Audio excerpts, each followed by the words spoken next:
দেবর ননদের জ্বালায় জীবন হয়ে গেল অতিষ্ঠ। এই দেবর ননদদের নিয়ে মানুষের অভিযোগের শেষ নেই। আবার অন্যদিকে দেবর ননদদেরও ভাবিদের নিয়ে অনেক অভিযোগ থাকে, যার কারণে সংসারে একটা অস্বস্তিকর পরিস্থিতি তৈরি হয়। আসসালামু আলাইকুম এভরিওয়ান, দিস ইজ তামান্না। কেমন আছেন সবাই? আশা করছি ভালো।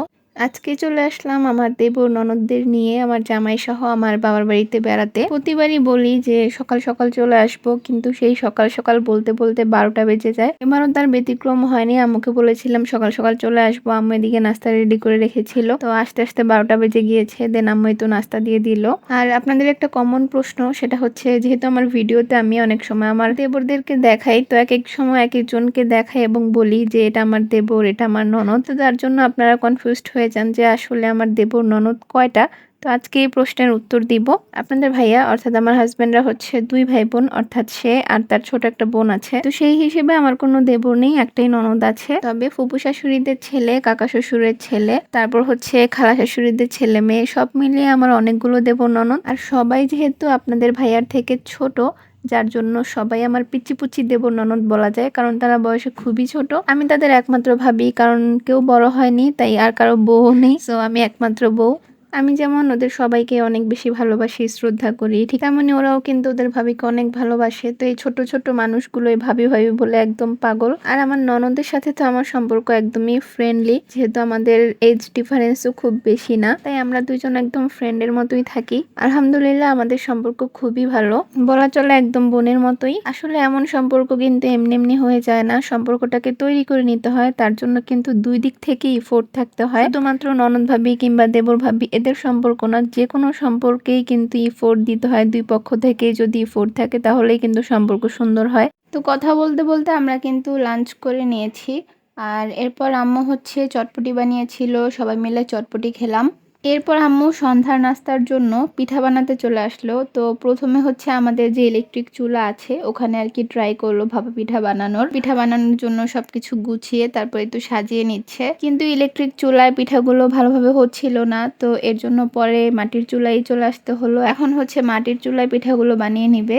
শীতের সময় বিকেল কিংবা সন্ধ্যায় এরকম চুলার কাছে বসে পিঠা বানানোর দেখতে বা গরম গরম পিঠা খেতেও কিন্তু অনেক ভালো লাগে। শীতকালে আসলে রান্না বান্না করতেও কষ্ট হয় না তেমন, আবার খেতেও মজা। রাস্তায় বের হলেই দেখা যায় হরেক রকমের পিঠা বানিয়ে আবার সাথে সাথেই সেগুলো বিক্রি করা হচ্ছে। তবে আমাদের দেশে অনেক মানুষ আছে যাদেরকে রাস্তায় রাত দিন সবকিছুই কাটাতে হয়, তাদের জন্য কিন্তু শীতকালটা আমাদের মতো এতটা সুখের না। শীতকালটা তাদের জন্য হয় অনেক বেশি কষ্টের।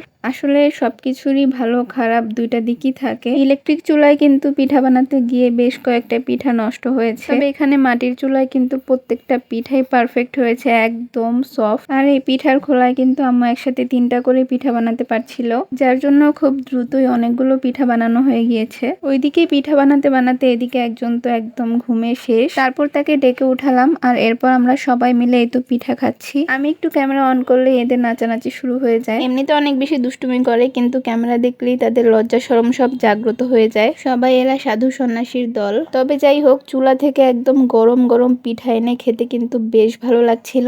আমাদের বাসার কেউই পিঠাপুলিকে তেমন আহামরি পছন্দ করে না, তবে মাঝে মধ্যে পিঠা খেতে কিন্তু ভালোই লাগে। এদিকে আম্মুর সাথে আমার ছোট বোনও বসে পড়লো, সে নাকি পিঠা বানাবে। পারুক আর না পারুক, সব কাজে তার হাত দিতেই হবে। পাকনামি করে কিন্তু কয়েকটা পিঠা ওই সাজিয়ে দিয়েছে। ওদিকে পিঠাও বানাচ্ছে, আবার এদিকে এসে তার ভাইয়ের সাথে ঝগড়াও করছে। এরা দুইজন মানুষ অলওয়েজ লেগে থাকে। এই দেখবেন যে ঝগড়া করতেছে, এই দেখবো যে অনেক ভালো হয়ে গেছে, ভাব ভালোবাসা তাদের মধ্যে। এরা তুমি তখন খাও মুখে করে থাকবে কি খাবে মুখে তো খাইতে সব তো তারপর বানা কোন নাই। এখানে মূলত একটা পিঠা অর্ধেক খেয়ে ওর ভাইয়া রেখে দিয়েছিল, দেন বলতেছে তোমার পিঠা কে খাবে, এটা তুমি খাও। তো ওর ভাইয়া আবার দুষ্টুমি করে বলতেছিল যেটা তুই খাবি, তুই খেলে হচ্ছে তোর পূর্ণ হবে, অনেক অনেক সোয়াব হবে। এদের এসব ঝগড়াঝাটি লেগেই থাকে। তো এদিকে হচ্ছে আম্মু রাতের জন্য রান্নাবান্না করছে। ভিডিওটা এখানেই শেষ করছি। সবাই ভালো থাকবেন, সুস্থ থাকবেন। Thanks for watching. আল্লাহ হাফেজ।